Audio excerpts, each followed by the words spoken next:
নমস্কার বন্ধুরা, কেমন আছো সবাই তোমরা? আমি রাখি আবার চলে এসেছি আলোচনায়। তো আজকের আলোচনা হচ্ছে ওভারিয়ান সিস্ট, মেয়েদের ওভারিয়ান সিস্ট। তো এই ওভারিয়ান সিস্ট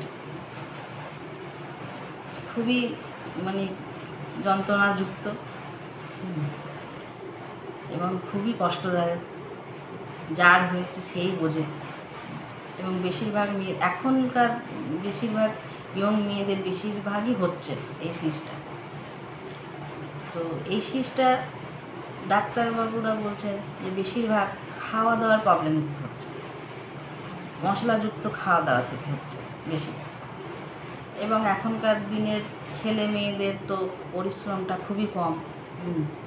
আগে যতটা পরিশ্রম ছিল বা আগে যতটা ছেলে মেয়েরা খেলাধুলা করতো ছোটোবেলায়, যতটা পরিশ্রম ওরা নিজেরাই আমরা যখন ছোটো ছিলাম তখন আমরা নিজেরাই বুঝতাম না যে কোনটা থেকে পরিশ্রম হচ্ছে, কিন্তু ঠিক হয়ে যেত আর কি। ওই খেলাধুলা বলো, হাঁটা চলা দৌড়ানো বলো, এগুলো আগে ছোটোবেলায় ছিল যখন আমরা ছোটো ছিলাম। কিন্তু এখনকার দিনের ছেলেমেয়েরা কিন্তু সেই পরিশ্রমটা কিন্তু নেই, অতটাও নেই, আছে হয়তো কিছু অল্প। তো আর তারপরে খাওয়া দাওয়া, উল্টো পাল্টা খাওয়া দাওয়া সব। এখনকার ছেলেমেয়েরা বোঝে যে একটা অনুষ্ঠান হলো কিংবা কোনো একটা জন্মদিন তারিখ আসলো কিংবা কোনো একটা কিছু অজুহাত হলেই হলো, ব্যাস মশলাদার খাওয়া দাওয়া চাই। হ্যাঁ, কোনো একটা ভালো খাওয়া দাওয়া বলতে বোঝে সবাই, ওই রিচ খাওয়া দাওয়া, মশলাদার খাওয়া দাওয়া। তো সেইখান থেকেই কিন্তু এই প্রবলেমটা আসছে। তো এবার দেখুন একটা জিনিস, এখনকার দিনের খাওয়া দাওয়াটা এমন হয়ে গেছে যে এখন যারা 40-এর দোরগোড়ায় এসে পৌঁছেছে বয়স, তো আমরা মেয়েদের যারা 40 বছর বয়স হয়েছে তাদেরকে যদি এখনকার যারা যারা তাদের খাওয়া দাওয়ার পছন্দটা যদি গল্প করে, হ্যাঁ, তাহলে কিন্তু বেশ তাদের মাথাও ঘোলাবে আর গা পাকও দেবে, বমিও আসবে। এরকম খাওয়া দাওয়ার সব নমুনা আছে। তো যে কোনো খাওয়া দাওয়ায় শুনি কাজু বাদাম বাটা, পোস্ত বাটা, পেঁয়াজ বাটা, রসুন বাটা, আদা বাটা, সব কিছু বাটা প্লাস গোটা থাকছে। তাহলে আপনারা একটা জিনিস ভাবুন তো, যে আবার দুধ রান্নায় আজকাল আবার দুধও দেওয়া হয়, যে কোনো একটা মশলাযুক্ত খাবার তার মধ্যে দুধ মিশিয়ে দিচ্ছে। এগুলো কী ধরনের খাওয়া দাওয়া? হ্যাঁ, তো এই যে দুধ তো নিজেই একটা খুবই প্রোটিন একটা খাবার। দুধ, কাজু বাদাম খুবই প্রোটিন একটা খাবার।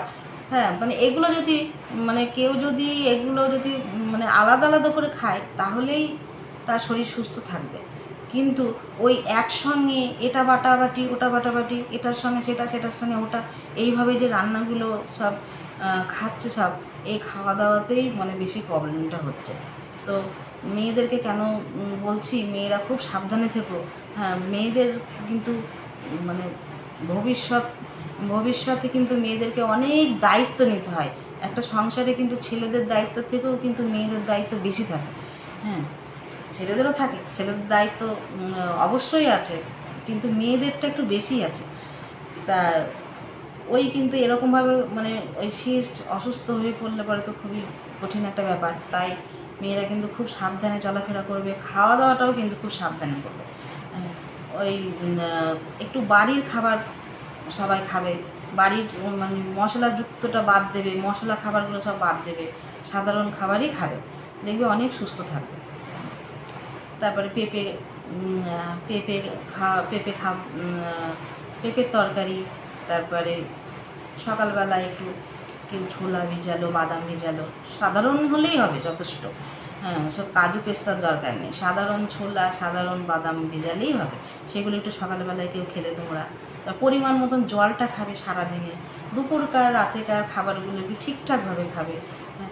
আর যখন খুশি তখনই ওই মশলাযুক্ত খাবার খাবে না। তোমরা একটা জিনিস ভালোভাবে বুঝে নাও যে আগের দিনে যখন রোগ হতো তখন কিন্তু রোগগুলো কিন্তু খুব সাধারণ ছিল।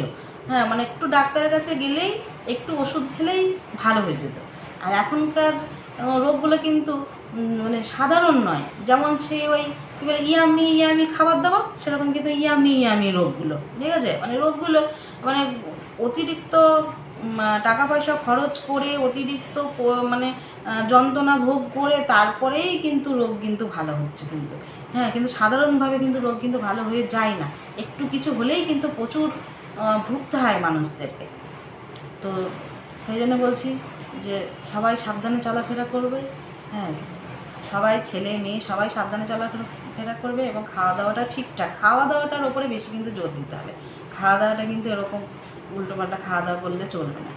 তো সবাই ভালো থাকবেন, সুস্থ থাকবেন। ভিডিওটি যদি ভালো লাগে তাহলে একটা লাইক, কমেন্ট, শেয়ার করবেন। নমস্কার।